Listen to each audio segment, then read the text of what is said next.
Up next on Dukascopy TV, and it's time to find out how some of your favourite pairs are going to be trading in the coming months. Chris Weston of IG Markets is on the line now for this Targets in Focus interview. Chris, hello. Let's start things off with the US dollar Japanese yen. Performance appears to be hinged on today's Fed meeting minutes. While notes from December's meeting are likely to set the mood for near-term trading, can the US dollar Japanese yen escape its present critical levels and maintain this into the longer term?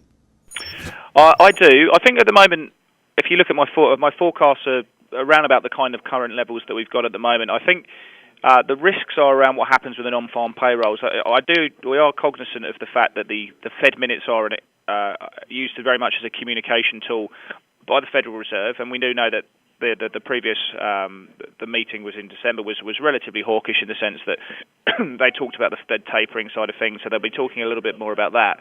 My thing is what happens with the non-farm payrolls. Now, the market is positioned for a strong payrolls report, somewhere around about 190 to 200,000 jobs.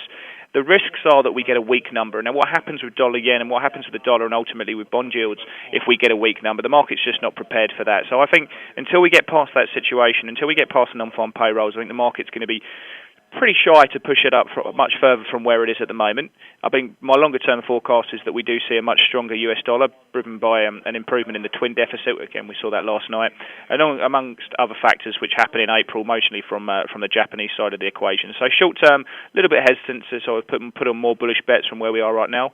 But I think longer-term, once we get the consumption tax out of the way and we see more stimulus from the Bank of Japan and we see the US dollar equation continue to strengthen, I think we can get up to 110 by year-end. Dollar CAD reported higher this week following comments from the Canadian Finance Minister Jim Flaherty that Canadian manufacturers will benefit from a weakening currency. But where are you seeing that resistance line over the short, mid and long-term period? Well, from a fundamental perspective, whenever you get anyone saying that they're quite happy with a weak currency, it puts it very much in that sell box. The macro fund managers, the macro-focused fund managers, the CTAs are all on this trade at the moment. They want to be short the Canadian dollar. We've got falling inflation. The risk of a rate cut is increasing by the day by what we're seeing at the moment. The manufacturing numbers are a little bit weaker. I think from a momentum perspective, from a fundamental perspective, you need to be staying short CAD. Dollar CAD's a bit of a low beta trade because the economies are all relatively aligned. But I think in the short term, we've priced in a lot in Canada. We've priced in a lot in this trend, what's happened again, and very similar to my yen call.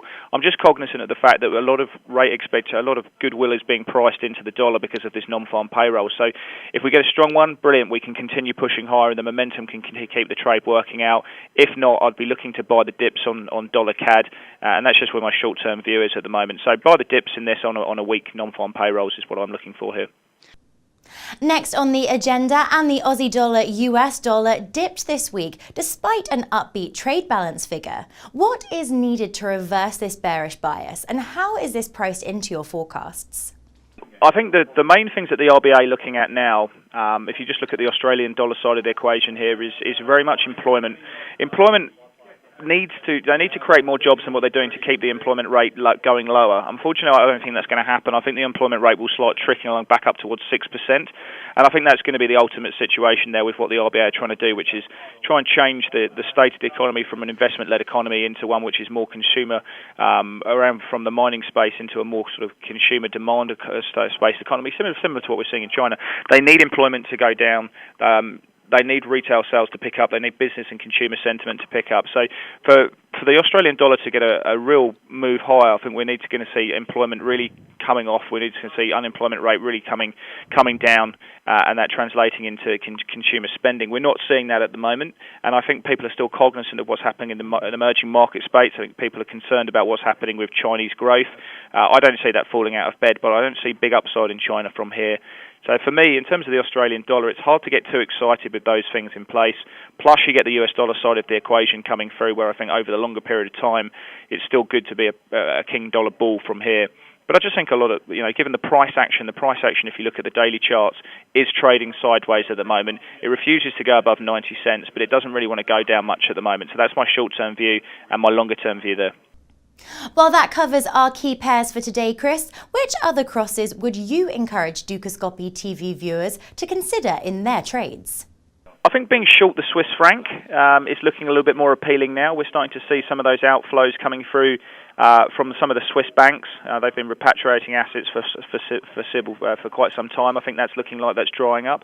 The other currency which I think is worth looking at is the Norwegian crown.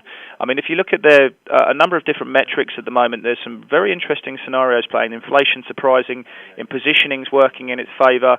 In terms of the risk involved, the budget balance and bits and pieces. I think that if you look at the flows today, which we've seen in the Norwegian crown, they're starting to get a slight, I suppose, a degree of interest from the macro community that perhaps this is a currency that people can start looking at in a more positive light. Chris Weston, thank you very much. To see how Chris's forecasts play out, stay tuned to Dukascopy TV. It's goodbye from me.